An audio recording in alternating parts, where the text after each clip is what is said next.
I'm Maria Menounos, and you're tuned in to AfterBuzz TV, the ESPN of TV talk. Now, let the buzz begin. Happy Star Wars Day and Clone Wars series finale. Holy cow, you guys. This is the Clone Wars After Show. I'm Ryan Nelson. I'm joined by two huge Star Wars fans. First, she's an author. She's toting that Ahsoka Tano novel. She's an Ahsoka stan. She is Rachel Goodman. How are you doing, Rachel? Hey, I am so excited to be here. I'm happy May the 4th, everybody. We made it. We made it, Rachel. We made it. Right on the cusp of Revenge of the 5th, and we're here. And I am I can't wait to talk about something that I thought was a little bit different in the book than what we got in today's finale. episode. Yeah. So much to break down, and I'm holding the book myself. Also rocking the Ahsoka Tano shirt again, and we're joined by the Maul to our Ahsoka. Everything's half off at the mall today. Frankie Altieri, sports anchor and announcer. How you doing, Frankie? I am excellent. Happy it's May the 4th. It's finally spring and summer weather here in the East Coast. I'm just excited to break down this episode, and we finally get a fantastic conclusion to Clone Wars. We didn't know if we were going to get this a few years ago, and we're lucky to have it. We really are. Guys, we're going to be breaking down a ton today. We're going to go from Ahsoka's escape with Rex, the lessons they might have learned along the way, as well as Maul's escape, and that incredible epilogue scene. But first, we just got to get right into overall thoughts. I'm going to go right back to Frankie. Frankie, overall thoughts on this finale? An outstanding conclusion. And like I said a few moments ago, when we had the 6 seasons, we didn't know if we were going to get a wrap up or if it was just going to be comics. There's so much uncertainty. There's so much enthusiasm for this era of Star Wars. And I'm just so grateful that not only we got this season, but the quality. I mean, this is the best Star Wars content on any medium, live action, TV, film, or anything. Just an incredible wrap up to everything. They leave it open-ended with Maul, Rex, and Ahsoka, kind of the debate they have to have morally, how to go forward. These clones aren't going to take any prisoners with them, but they still don't want to kill them. So there's just so many layers to this episode. Great action. Maul rips the ship in two, essentially, and we'll get to that later. But an incredible episode and an emotional final, just the cinematography of Vader walking away in the reflection of the Ahsoka squadron helmet. Just everything top to bottom, it paid off. It really did. And I'm going to go right to Rachel. And I wanted to say before, Rachel and I were so hyped for this season. This is the day we've been looking forward to for, I think, 3 months. We read this novel in hype for this season, and I don't think we were disappointed whatsoever. Rachel, what'd you think of the finale? So first of all, I had Rebels in mind. I had Ahsoka, the novel, in mind as I was watching this. I was in tears at the end. Good tears, not like bad. Good tears. Okay. When Ahsoka was standing by the marked graves of all of her fallen comrades. Not only that, so we get that moment, and then the epilogue at the end with Vader, and the details in the animation and how they were able to, write in what he's doing and how he's picking up the lightsaber that he gave to Ahsoka as Anakin, and knowing what we get from them in Rebels, I felt like, as George Lucas has always said, Star Wars is meant to be poetry. And this was a very poetic moment. I couldn't not have said it better myself. And it fits in line with the title of this episode, which is Victory and Death, which really interesting title for this show. My overall thoughts, I think this episode and the last 4 really combined have proven what this show could be. It could have always been. I think the road of Star Wars Clone Wars has been like up and down, starting with a movie that quite honestly was terrible. It wasn't good. It didn't. I didn't think it worked well. I thought it had some interesting ideas, but it was lame. Like, I remember seeing it in theaters in 2008 with one of my best friends and like my parents, and we were just like, what was that? And I just think it shows how, as the years have gone by, and the confidence of the writing and the storytelling and it earned this last season, and now it makes the entire series and the movies that are in between it better. And you can look back at the whole series and even like episodes you didn't really love before, because you just know what it is and what it can be ultimately and what it's leading up to. I love this episode. I thought that it was an absolute like end note of the series. There wasn't a cliffhanger. I don't know really why I was expecting something like that, or like a tease for something on the line, which there were plenty of teasing, but I liked the matter-of-fact ending that this episode provided. From the trailers, from all the teasers, we'd kind of gotten everything that we were looking forward to in the 3 episodes before this. So this one, I think there was a lot of just tying up loose ends and concluding certain stories. First one being, end of last week, Rex had just woken up, chip out of his brain, and the clones are coming. And Ahsoka waits until the door's about to be completely fixed, and force pushes out. Guys, Rachel, what do you think of that escape? Well, here's the thing: is that originally I thought that Rex was going to try and talk to the clones and try to somehow, just through reasoning, and the fact that he had been under the influence of the inhibitor chip and now was not, that he would have a better way of talking to them. I also had hoped that once they got through the door, that Ahsoka would be able to, set them to stun, and that somehow, obviously this, I don't know what I was thinking exactly. It's just that I was hoping that somehow they'd find a way to take some of them, bring them into that machine, and have a few more people on their side. Now, I know that logistically this does not make sense. They did not have time. There were too many troopers coming at them. So it just wasn't something they could feasibly do. And I was really sad about that. But I think that was the whole point of this episode, is that the whole point of this episode, and also the end of episode 3, where everyone was dying. And that's the whole point, is that there were not going to be very many people spared in this, or Frankie, clones. Yeah, and Frankie, with just showing the parallel between Ahsoka and Rex's escape being this one of, you're setting your phasers to stun while Maul is chopping away at everyone. Just thoughts on the parallel between the two throughout the entire episode until they get to that hangar. Between both escapes? Yeah. Well, with Rex and Ahsoka, there's morality, because they're good people. Maul doesn't care, you know what I mean? He's just trying to get out. And I think a part of it is Rex, obviously, it's his family. And Ahsoka, it's really her family, too. She's grown up with these clones.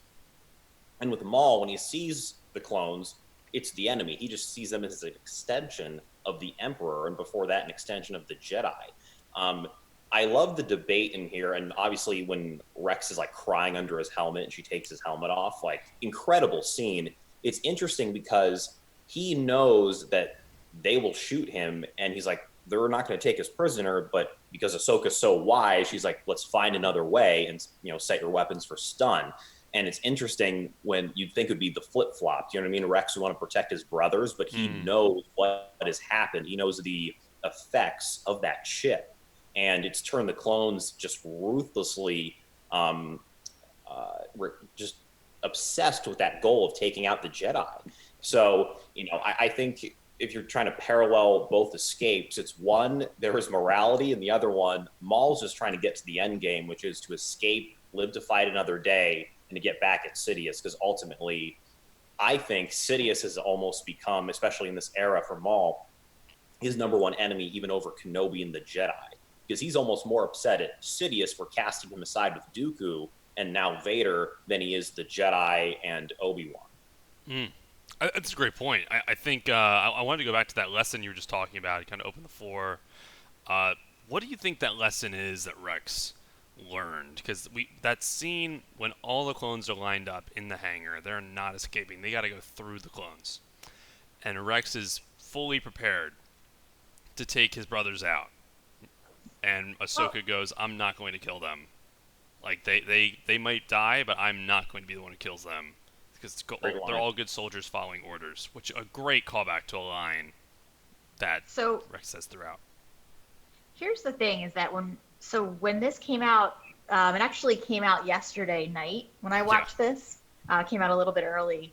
I went back and I watched all of the parts together. And so in the episode before this, Rex and Ahsoka specifically have a conversation about how they are, even though Ahsoka is a Jedi, well, even though Ahsoka has been trained to be a Jedi, and Jedi are not really supposed to be fighting battles, she has known nothing but war. And then Rex's comment that he is a soldier and that's really all he's known. I think that it's a callback to that conversation. Right. Rex is a soldier. Now the enemy are his brothers, but he needs to fight them. And I think that they both had valid points. I understood what Ahsoka was saying. She didn't want to hurt these people who were her family. But Rex also had the perspective of he knew what they were thinking, not just from working with them all these years, but from being under the influence of the inhibitor chip for that brief moment. He knew what the chip had turned them into. So he's got that unique perspective. He's also a soldier before anything else. And so he knows in order to stop this and stop what they're doing and for us to survive and for me to save, for me as in Rex, for Rex to save Ahsoka, which is his number one priority, he needs to do what needs to be done to get her out. And that's what he's thinking. I just want to say too, what was heartbreaking for me as they're making their escape was the ruthlessness of the destruction of droids, because these, to me, they were droids are I love the droids in general. R7. It was heartbreaking to see. Oh my gosh, them they come got to an end obliterated. with that. To be honest. Yeah. Yeah. That was our Order 66 moment. Yeah. Where Just they're just kill the lighting droids. them up. Really, they are. Like, That was to the me- execution style. That scene I thought was one of the most brutal scenes in the whole episode. I was kind of like, Mhm. jeez. Yeah. They took out 3 pretty great droids that we had one episode to get to fall in love with. Yeah. Dogs too. They're so innocent, like good natured, like helping Ahsoka out, and rolling around, and they just like mowed him down. It was crazy. There This is was one comment though, Rachel, that you're saying that someone in the chat was agreeing with you with Dan Blaster 82 saying, I think Rex is thinking the guilt his brothers would have if they were aware of their actions, and that they would rather die than cross that line. I mean, I think that's an interesting point where Rex, I think his mindset is battle strategy, like survival. What do we need to do to get out of here? But then taking Ahsoka, making him take a step back and realizing, like, hey, these guys are your brothers. They got the chip that like you were fortunate enough to take out of your head, and you would have been right with them if I didn't do that. So let's send them to stun. It was an interesting moral quandary they were in throughout the entire episode. I didn't think it. I think it would have been out of character for both of them to, on the flip of a switch, take the clones out. Honestly, and that's what makes Order 66 so tragic. Is until like those Jedi that we get in that montage of Revenge of the Sith, until they're about to face certain death, like are they at all fighting back? But most of them just kind of take it because they're so caught off guard. Well, yeah, and that's the whole thing is that to me, even before, if we go back to episode 11, where Ahsoka is fighting off everyone, including Rex, that's a testament to how strong she is, because the strongest Jedi we see in episode 3 of, actual episode 3, they're so caught off guard and outnumbered that it doesn't matter how powerful you are. You're still, going to be taken down if the numbers are outweighing you. And I mean, we ultimately see at the end, they perished, but they could live with themselves. They can move on from this a little less scarred, a little less messed up than I'd say like Obi-Wan or a few of the other Jedi who did end up just going full on out attacking the clones. Frankie, with this Maul, you're the Maul stan. You gotta talk about Maul here. He got that awesome Darth Vader Rogue One scene last week. This week they doubled down, and we got him going. I cannot believe we saw this. This was probably the coolest part of the entire episode when he goes to that engine room. Go off. Oh, I'm about to go off. It's an extension of last week. You know what I mean? And Sam Witwer, I think there was a quote where he said, like, the scene isn't done yet. Like, stay tuned for next episode. And in the canon Maul comics and the non-canon comics, when Maul was like a young apprentice. He was more of like that Sith assassin. He wasn't very strong in the Force. Like, he was a ridiculous swordsman. He was tough as nails, but his Force powers weren't very developed. And I always joke around that getting cut in half is the best thing that ever happened to him, because he had a decade of just stewing in the dark side, and he became this powerful Force user. And I was getting like Force Unleashed Starkiller vibes in that entire sequence. Yeah, and he totally. ripped the hyperdrive out of the ship. Not to mention just the brutal combos of, you know, he's Force choking guys. He took the one clone trooper's hand and had him shoot his own troopers. You know, he's picking them up and throwing them off the bridge. He is at the height of his power in this season because his Force abilities finally caught up with his abilities as a swordsman. So, you know, historically, we always think of Maul as this great lightsaber duelist, but he is really strong in the Force, and we see it a lot over the last 3 episodes. And, you know, this is why this character is so entertaining and so physically gripping, is the combination of speed and just brutality. And, you know, I think we'll get more Maul, and the way they set it up, they didn't see him set up Crimson Dawn or anything. I didn't think we would get that because there were more important Revenge of the Sith overarching stories to cover, and they did that. Right. But, you know, I think this character over the last 3 episodes has shown off that getting cut in half just made him stronger, ironically. Wouldn't you compare him to, it's that Sith adjective of rage? Like, he encapsulates rage really more than anything. I before Clone Wars, if I was comparing him to a Jedi, I would compare him to Mace Windu in that he is a expert swordsman, but you don't see him use the Force that often. And when he does, it's like quick and fleeting. But you're right. This scene, I mean, this was the light speed into a starship in Last Jedi. This was the pod race in Phantom Menace. This was the coolest thing to watch a ship mid hyperspace travel fall out of it, and what that can do. I just thought that was amazing, and because we know that ship isn't making it to Coruscant, like that it wasn't going to happen. They're not in Revenge of the Sith. We'll talk about the Ahsoka novel later, but like they're not at Coruscant, so something had to have happened, and I thought they were just going to pull themselves out of Lightspeed, but no, he legitimately destroyed the engine. When he reached up and was doing this, I'm like, is he going to rip it clean out of the ship? Like, I thought he was going to maybe do, like, what Ben Kenobi did in A New Hope, where he, like, kind of snuck around and turned off right away. I'm like, I figured he'd do that. He just goes guns a-blazing, throwing dudes off bridges, and tears it out of the ship. He was throwing guys, Rachel. He was where are the railings? Yeah. My thing with Maul is that you can tell when someone's very fluid and when they're very connected to the Force, whether it's on the dark side or the light side. And the thing with Maul is that if there was an episode where we really saw his potential and saw not just potential, but saw how powerful he is, and just like watching him strangle people. And my thing that's going off in my head is, yes, we've seen Vader do some terrible things. We've not seen Vader do such terrible things all at once. Arguably, I know a lot of people out there would probably not agree with me. I would say that Maul is actually more powerful than Vader. I know those might be fighting words. I don't know, man. I'll tell you what. I think it's closer than people think. Yeah. I think because of the power of storytelling, Vader has to always succeed. But I feel like at this point with Maul, I think maybe 20 years in the future with Rebels Maul, he's not as powerful because he's a little bit older. But right now, I think it would have been debatable. And maybe with his legs, like if he still had his legs, I agree. It's there. Like they're both the same master. You know, they're apprentice to the same master. I think. Maybe I was too fast to judge there. I think you're right. It is closer than people think.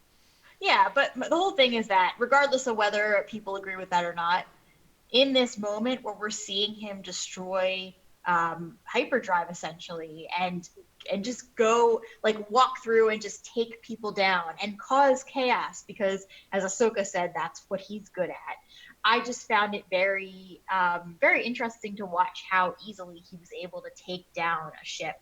And then also the resourcefulness of Maul, and how, like Ahsoka said, oh, well, we're not actually in this together, I'm not rooting for you. And those words, I feel like Maul would have betrayed her either way, but especially because she said that to him, he was like, okay, well, whatever, I'm just gonna steal her right. shuttle then, and do my own thing. And I feel like with him, in terms of from a storytelling perspective, if we're looking at Ahsoka and everything she's doing to try and survive and get off that ship, right. then Maul coming at that time, Maul is literally, yes, causing chaos, but also making it even harder for her to survive. G1 transformed in the chat had a great point, saying, I always thought Maul and Ahsoka got stronger in the Force because of the shift in the balance, with there being fewer Force users as a result of Order 66. I think that's a really great point, because this is fresh off, like that is currently happening as this episode is going on, and I think that's a great point. Maybe the dark side is at a pinnacle moment right now, where I could see Maul being at peak Force user just because of that rage that we were talking about earlier. He is getting that full fulfillment of rage and the dark side in these two episodes. So I could see him being at like his peak power, just feeling all that. All the Jedi felt when other Jedi were killed during Order 66, and you see them like all grabbing their heart, having just like a moment of pause. And it might just be the exact opposite for dark side users. I wanted to get into this final escape after Ahsoka and Rex have their moment before going on the bridge, in a sequence that I thought was way longer than I thought it was going to be. How brilliant was the action sequence of the floor dropping and going up? I thought that was so funny, but also really clever. Like, that to me encapsulates the tone of Star Wars that's my favorite. Like, does it look a little silly? Yeah, but it works, because that's a part of the ship. Like, I thought that was so ingenious to have them dropping down and going up during all that. God, what did you think of that, Rachel?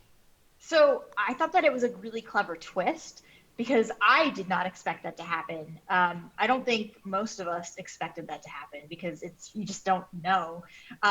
One, the fact that they would drop them, the fact that they used that technique multiple times throughout the episode too, with Ahsoka, cutting a circle around her and Rex so that they could then drop without the use of the droids.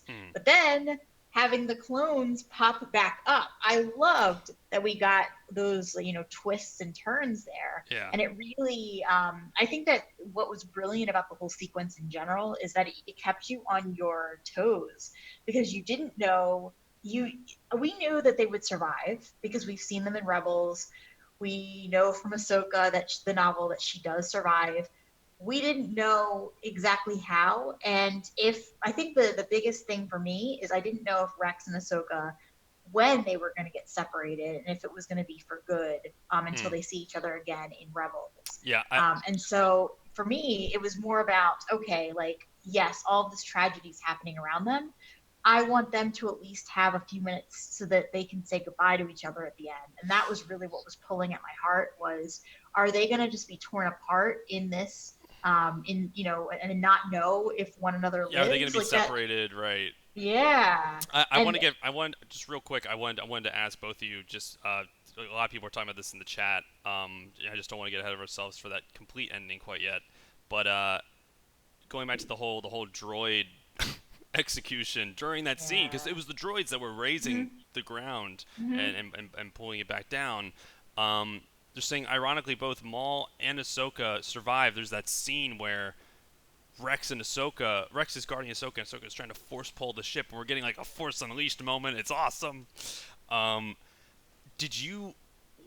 wanted to get from both of you. We'll start with Frankie. What was going through her head Like, this is our transport. Like, this is, if I pull him back, not only do we get Maul, but we also get our plan of escape.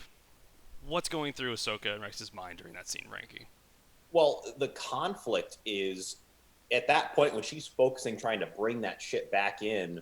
Rex is covering all the ground on his own, so he gets shot in the shoulder. And at that point, she realizes that I have to let it go and find another way to escape, or Rex is going to die. So she has to completely just abandon that avenue of escape.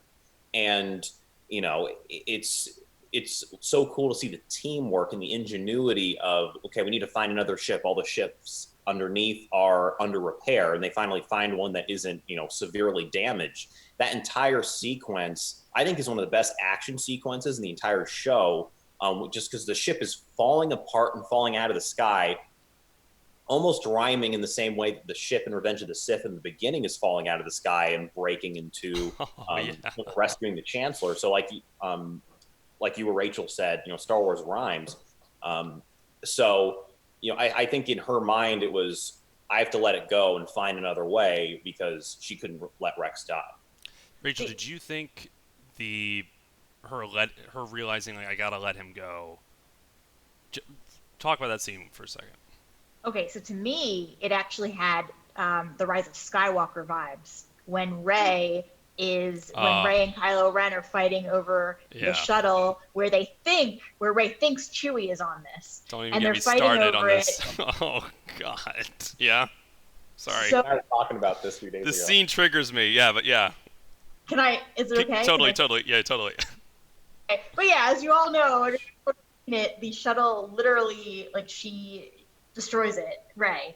So to me, I was like, okay, this is definitely mirroring that moment, since this content was created after what we saw in Tross. So to me, I think that I'm assuming Dave Filoni had that in mind, and what he was showing is not that Rey was not mature, but the fact that someone like Ahsoka has had years of training, and so she's able to know when you can't keep holding on and when you need to just let something go because there's another option and there's another way that it has to be dealt with. Yeah. It was a really amazing scene. And then, you know, Black Widow was supposed to come out last week. It was pushed. But I feel like we got a scene from the Black Widow trailer of the skydiving, because when they jump out of that ship, holy cow, amazing scene, first of all. And just, like, missing the ship and Rex turning it on, and oh my gosh, the tension was so there. What an amazing sequence. And we got certain vibes of that when they were invading Mandalore, and Ahsoka, like, jumped down and was like, I don't need a jetpack. I think she wanted a jetpack in that scene, but the miraculous like recovery and savior, it actually reminded me a lot of The Force Awakens and how the starship that crashed on Jakku post Return of the Jedi, that's what I was thinking during the scene. I was like, wow, this is another starship, just as in the Clone Wars era, crashing. Just how neat was it to see that happen in real time, like an actual starship crash right onto this planet. We're winding down in this episode because I definitely want to talk about just like moving forward, save some time for that. Can I say one thing? Yeah, absolutely. So about the crash landing on this moon, just so everyone knows, when I went to Wikipedia, it is listed as unidentified moon. So as of right now, according to Wikipedia anyway, there is no name for where they landed. There's no name for this moon. Yeah. That's a really fun fact there. This scene was so beautiful in every sense of the word. Because, one, it cuts after the ship crashes and they fly away. It cuts to them at the graves, meaning they flew back down there, got the clone helmets, and dug graves for all of them. This is perfect storytelling and like show don't tell. Frankie, thoughts on this ending sequence? The attention to detail was just incredible, even down to, you can kind of tell in the timeline when they finally figure out what happened to the ship. Vader has the red lenses from Rogue One and A New Hope. So I feel like it took them a while to figure out where the ship fell out of hyperspace, and then they finally found the wreckage and sent that full crew. It was just a beautiful animated scene with just cinematography that is movie level. And that's why I think Siege of Mandalore in particular is so unique, is because it's so cinematic. And it was such a perfect way to end the series. It's haunting because you have the first time in the Clone Wars that we really see Anakin as Vader. And, you know, you see the reflection of when he picks up the lightsaber. And, you know, as Rachel said, he gave it, he handed it to Ahsoka. He ignites it, he kind of looks at everything. And, you know, even just the sounds and the sights of, you know, you're in the original trilogy era. Whether that's, you know, the droids from Hoth in Empire Strikes Back, the snowtroopers, the Imperial shuttle. It's such a great transition from the Clone Wars to the Galactic Civil War. But at the same time, what's most important is it wrapped up the entire series perfectly. I'm just going to say, what's sad to me is that if we go back to Clone Wars, when we look at Ghosts of Mortis, and we see that for a brief moment, Anakin did turn into, he was aware of what he would turn into in the visual, before the memory was wiped from him so that he could return to normal. But it's sad to me that, you know, he did have a moment where he knew, and then it was wiped from him. And now, you know, at the end of this, I mean, there was no other way. In order for the rest of Star Wars to work and what we had to see him become Vader. But I agree with you, Frankie. Cinematically, this was amazing. This is when we see Ahsoka standing by the grave markers. I don't want to even call it a grave, because one thing I want to point out from the book Ahsoka, Can I call something out just real quick from the chat? Because the chat's going off. They're loving this. They made a great point. Just before we actually dive deep into this epilogue, I didn't even realize this, but this is such a great little Easter egg and point. The ship that Maul escaped on, the ship that Ahsoka was trying to pull, is the same model ship that brought Ahsoka to Anakin and Obi-Wan in the Clone Wars movie. That is the same ship that Ahsoka was dropped off on. Yeah. So that's awesome. Same model. So where we were introed to her, it's the same ship that we see him escape on. Wow. Yeah, whoever pointed that out, really good eye. I did not catch that at all. Yeah. I believe that was G1 transformed, or it was Wrestling Hound. Anyway, loving the names in the chat. But, what a great, small detail. We didn't even notice it, and that means so much. Oh my gosh. But, just right before we go into that, Rachel, this epilogue, what I loved, and this is going to go right into Rachel's point, because she was talking about this before we started streaming, just seeing her in the hood, and we know that she's got a hood in Rebels at the finale, and she's on that track now, and just looking at all the soldiers that had her emblem on them, it felt like closure. It felt like the end of the Clone Wars. This is a finite ending. In Revenge of the Sith, there's kind of a mixed montage of sequences where we don't really get to see. It's a cut to stormtroopers. We don't necessarily see all right, bye. We weren't connected to any of the clones. We knew a few names, but nothing like that. This had so much weight in that. All right, these clones, they're gone, and this war is over. And so is the Clone Wars series. But Rachel, get into the novel consistency. Okay, that takes place right after. As we were looking at Ahsoka on the moon, standing over the the unmarked graves. I will say marker because we don't really know, we don't even know if she buried the bodies or if it was just the helmets. But I was thinking about the book. Sorry. Okay. Yeah. Okay. Probably. I'm just saying the whole thing is that the book is different. The book says that she looked down at the grave, her heart a stone in her chest.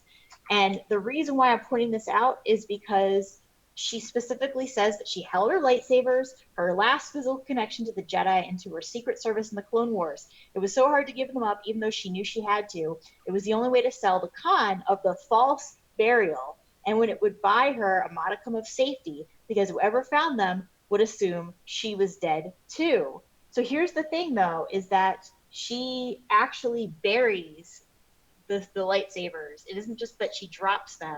Right. She buries an unmarked grave that's supposed to make it look like Rex is also dead.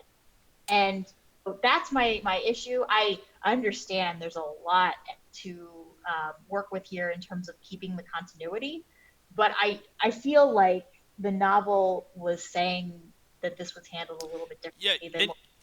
I agree with you. I think it's not that like it's a major inconsistency. It's a groundbreaking like thing that ruins all continuity. But what I will say is the way that they describe it in the book seemed very simple to put in this episode, and I honestly think it's a 10-second scene of her just like putting her lightsabers down with maybe like Rex's shoulder pad under or something along those lines, because it's a clever strategy to make everyone think that both of them are dead, is by clearly doing that. Whereas in this episode we got her dropping the saber and just kind of leaving it there. I think they accomplished the same goal, but the one in the book is a little more nuanced and detailed as to why. Okay, now they would assume she's dead because she's buried with Rex. Here, can I read one more sentence? Go for it. Yeah.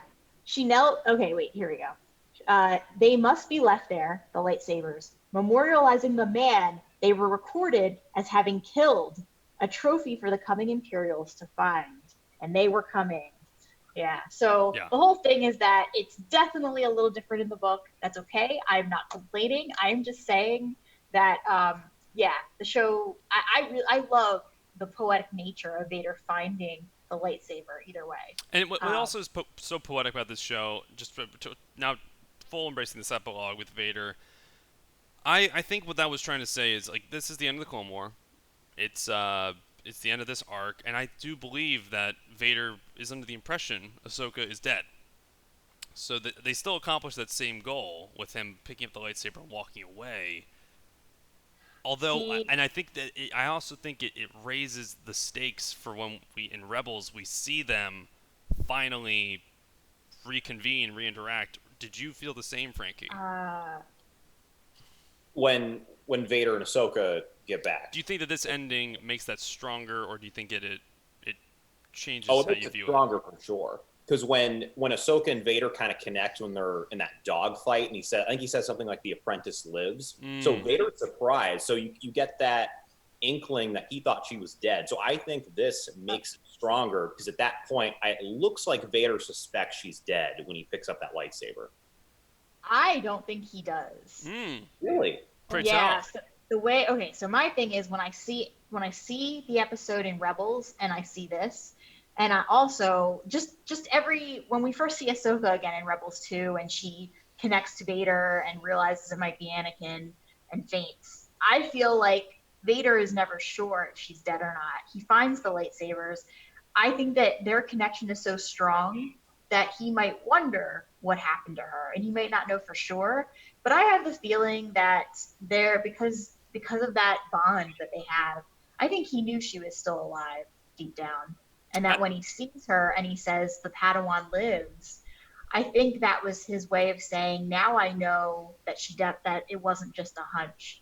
I know that she was definitely alive all this Really? Oh, yeah, in Rebels. In Rebels. Okay. In Rebels. And also, the first thing he says to her is, we need not be adversaries.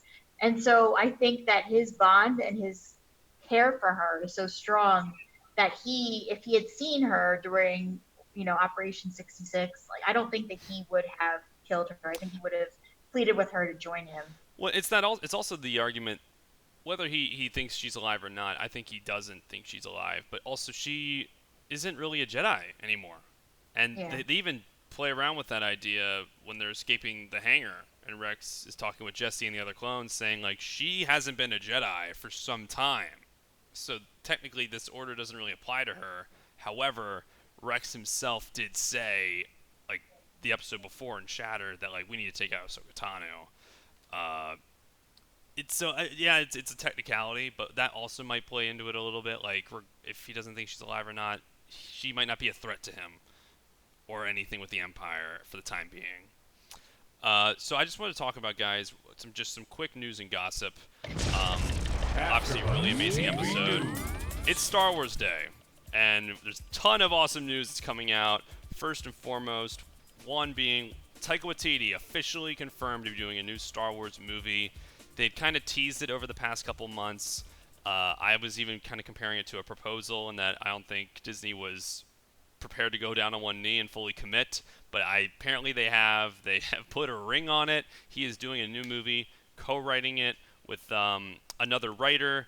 Such exciting news. Cannot wait to see. Obviously, Taika Waititi, familiar with Galaxy Far, Far Away, having directed the finale of Mandalorian and also played the character of, I think, IG-11 throughout the entire series. So really, really cool that we're getting a new Star Wars movie, as well as, this is a few weeks old, but that the showrunner of Russian Doll, also doing a female-driven Star Wars series. Dave Filoni was on Good Morning America this morning to talk about the Clone Wars and the finale. And what was so weird was everyone was writing about it like he weighs in before the finale airs. Like, no, the finale aired last night. He was talking about it after. But just basically saying how it was such a privilege to be able to finish it, and that when they were in the writing room and George Lucas says, "I want to bring Maul back," and he goes, "You killed Maul in Phantom Menace. How do you expect to do that?" He's like, "I don't know. You'll figure it out." And just giving Dave Filoni the car keys to kind of run with this story and do what he likes. Really cool. You guys can check out that interview on Good Morning America's website and YouTube. Really awesome inside stuff there. There's a really amazing template of Star Wars stuff today on the Star Wars YouTube. They're going to be hosting panels and interviews. George Lucas is going to be on one of them throughout the day, so just keep your eye on that Star Wars YouTube, as well as our own Popcorn Talk Network channel, where we have two stunt doubles who played a Knight of Ren and Rey in Episode 9 coming on the Con Guy Show at noon, and Star Wars News doing a full Cantina Star Wars Day celebration at 1 p.m. That was our news and gossip for this week. Guys, I want to go into predictions. And I don't think this is necessarily predictions for this show, but I'm just talking about maybe these characters in any future Star Wars we get. Where do we go from here? I want to open it up. Start with Frankie. Where do we go from here, man? Well, for Ahsoka and Rex, I think we're going to get both of them in The Mandalorian Season 2.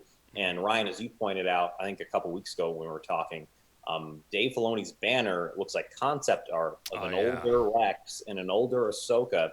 And it's been confirmed that Rosario Dawson will be playing the character in Season 2. So I feel like we're going to get a really, really fun arc with those two. We'll see what they were up to after Return of the Jedi and before The Force Awakens. And with Maul, I think it's open-ended. You have, if you subtract the Rebels years, you have around probably 15, 16 years to play with him. Or he's building Crimson Dawn. He's becoming this, icon in the underworld, more or less, and still evading the Emperor because they keep sending Inquisitors after him, and he just keeps cutting them in two. So I think with Maul, I don't know if we're going to get a series. I don't know if we're going to get a movie, but the buzz with this character has been so positive, especially in this season. I would not be shocked if it kickstarted. There it is. There it is. Yeah, there's that concept art. I would not be shocked if this kickstarted a Crimson Dawn series or a Maul origin when he was training with Sidious, something like that. I think it would be more Crimson Dawn era, but I think with Rex, Ahsoka, and Maul, really all the highlighted characters from the Siege of Mandalore, I think they all have a future in Star Wars. So yeah, I agree. Rachel, what do you think? First of all, on that concept art, it looks like Ahsoka is actually riding a Lothwolf on Lothal. So I just want to point that out. Don't know if that's what it is or not. I love that you know that. So that's number one. Number two, I'm going to go off of what Frankie said. I think that there's more to play with Crimson Dawn. We did get some of Kira's backstory in Solo, but I feel like it was cut off very abruptly, and we only saw the movie ended very well, but the story itself, there's more for us to play with and more for them to expand on. And so I'd love to see them get into more of what Maul's work was with Crimson Dawn and actually bring it to a visual medium and show us what was happening there and get more of Kira's more of her story period after what we see in Solo. The other thing is I am still hoping for them to do something more with World Between Worlds in general. Dave Filoni, he brought in, Mortis, the father, the son, the daughter. It was in both Clone Wars and in Rebels in two different ways. World Between Worlds in Rebels. And we actually heard Rey and Kylo Ren's voices in World Between Worlds in Rebels in that fourth season, and they've also hinted at a fifth season of Rebels, not confirmed, but I would love to see that. But also, I think my last statement though is I want to see them do more with World Between Worlds in general, and work more with time and the idea that there are gatekeepers who are, they keep the Force in balance. And that was supposed to be Anakin. And now I want to see what they do with it in terms of who's going to keep the Force in balance. And they could just do so much more with what they started with Mortis. All great points all around. Where we go from here, there's so many ways. And I was even texting Frankie this yesterday. Star Wars being the biggest franchise maybe ever, and as big as it is, has the most confusing release schedule for a layman fan ever. If you are just like sort of a fan, you're getting prequels and you're getting things that are in the future, then things in the past. It's all over the place. And I think that what we can look forward to is Mandalorian Season 2 with Ahsoka Tano, as well as some things with, I think, Crimson Dawn books. I'm more interested in diving into the backstory with these novels. But guys, that is all the time we have for today. Thank you so much for going on this journey with us. Dave Filoni actually tweeted this picture out right here of this. It's kind of like a weird antithesis to that final shot we get in the show, being Vader in that helmet. But guys, it's been an absolute pleasure. I want to just go around the room. Where can people find you? Let's start with Frankie Altieri. Where can people find you, man? You can find me on Twitter at FrankieAltieri84 and on Instagram at Frankie Altieri. And Rachel, where can people find you? You can find me on Twitter at Rach Goodman, or on my author Instagram account at Rachel Radner Author. Guys, you can find me at Ryan Nilsson on Instagram. Thank you so much for watching our Clone Wars After Show. What did you think of the finale? Comment down below. And you guys, happy Star Wars Day. Tune into everything on the Popcorn Talk Network today. Star Wars at noon and at 1 p.m. Have an amazing rest of your day, and may the Force be with you. Our founder, Kevin Undergaro, and me, Maria Menounos, would like to thank you for tuning in to AfterBuzz TV. Remember, we're not just the first, we're the biggest in the world, and we're the only destination for all your favorite TV shows. Whatever you crave, we've got it. So go to AfterBuzzTV.com and check out our lineup. Buzz you later. The views expressed herein are those of the hosts only and do not necessarily reflect the views of AfterBuzz TV or its owners or principals.